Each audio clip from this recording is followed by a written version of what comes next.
Hey everyone, Paul here again with another comic book story. This time I'm going to be talking about a great interaction that I have had over a number of years with the legendary Stan Lee.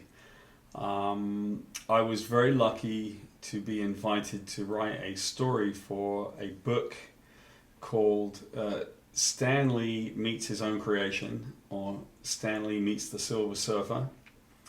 And my short story was done with my old partner from Spider-Man, Mark Buckingham. We did a story called The Magician, and as with much of my work, it dealt with particular incidences from my life. We lived on a farm as a kid. Some parts of it were wonderful. We had a lot of freedom. Other parts of it were a little bit more of a challenge.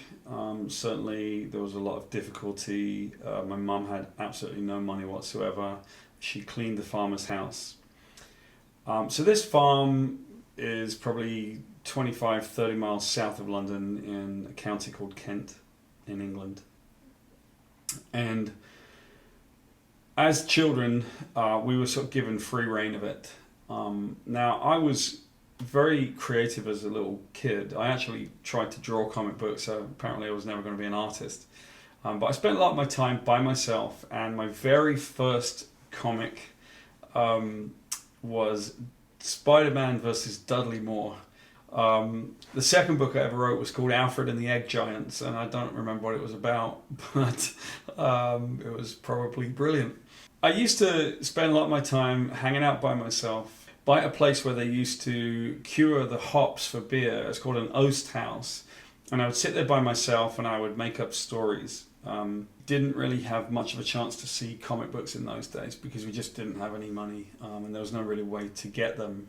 But my grandmother would send us a little cardboard tube of comic books that would sort of arrive at our house every couple of months.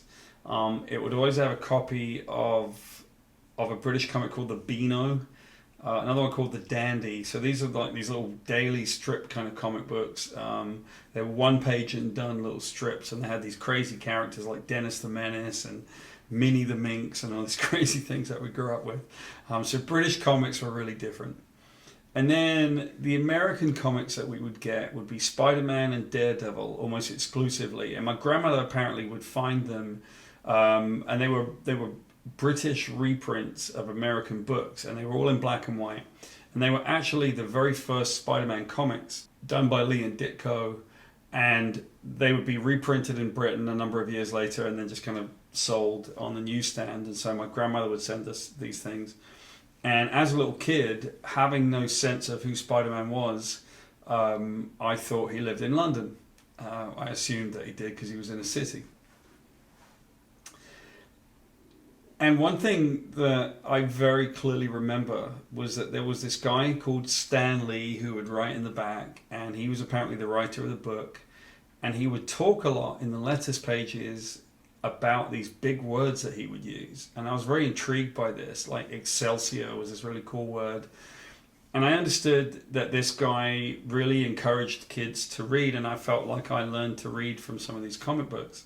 I suppose even though I haven't really been a big comic book guy, I never thought that I would actually do comics for a living. I thought I was going to be a filmmaker primarily.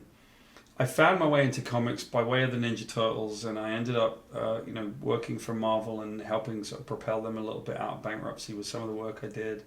I found that I was actually connected to Stan Lee in a different way. I had come to America. I was now writing comics for Marvel, and with no intention as a kid, just a connection to Stan Lee through these comic books, I found that I was creating characters for Marvel that included a character called the Sentry, which is very much a Superman for the Marvel Universe. The Sentry is a character that I had thought of many years before, and I had actually pitched it to Marvel for a number of years, but I couldn't get any traction with them. And then when I won an Eisner for the Inhumans, they actually said to me, "What do you want to do?" And I said, well, actually I'd like to do the Sentry. And they said, not that stupid thing. But they actually let me do the Sentry, so he became something that was quite viable. few years into working for Marvel, they came to me and said, "We've got this book. It's called Stan Lee Meets His Own Creation, and we want you to do a backup story." And I knew the perfect story to write.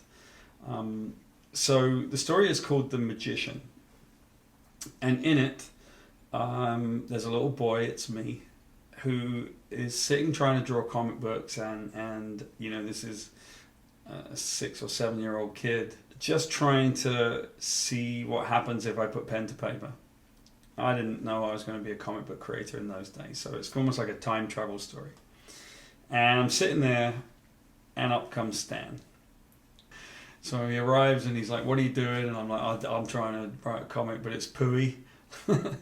And Stan sort of talks to me a little bit, and he says, "You know, you got to have some confidence, true believer." You know, it's a very Stan kind of thing. So I start trying to draw characters, and they come to life in the pages of the comic and run away. And Stan realizes, yeah, I'm not really doing that great right now, but he encourages me to think, and I think a little bit more carefully, and all of a sudden there's a character, and he's standing on a building, and it's the Sentry. And the line that I'd written that I quite liked in it was, you know, "Who is he?" And Stan says, "Well, that's just an idea you haven't had yet. You know, his time will come one day." And that's really what ended up happening to me. This time, you know, this little kid on a farm, growing up in the middle of nowhere. There would have been no expectation for a little boy like me to end up living in America and working in comics and video games and film.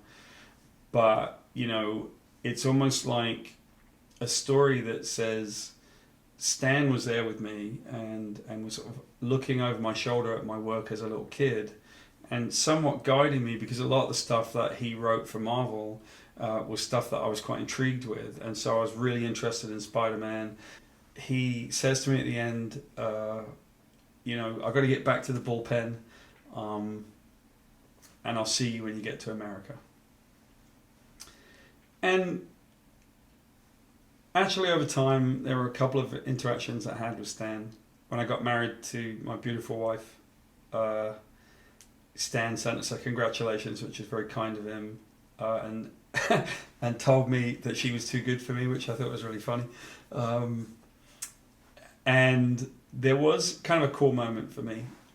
It comes all full circle, so you have to put yourself back in the mind of a little boy who's just reading Stan Lee comics, and sees Stan. I didn't really know who he was, but I just knew that, you know, I was sort of connected to him.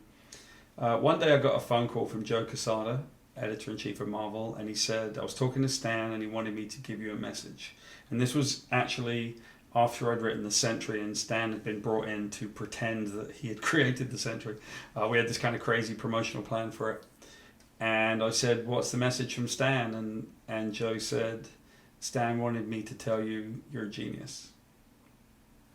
And coming from Stan Lee, that's pretty cool. So there you have it. This is the story of me and the Magician.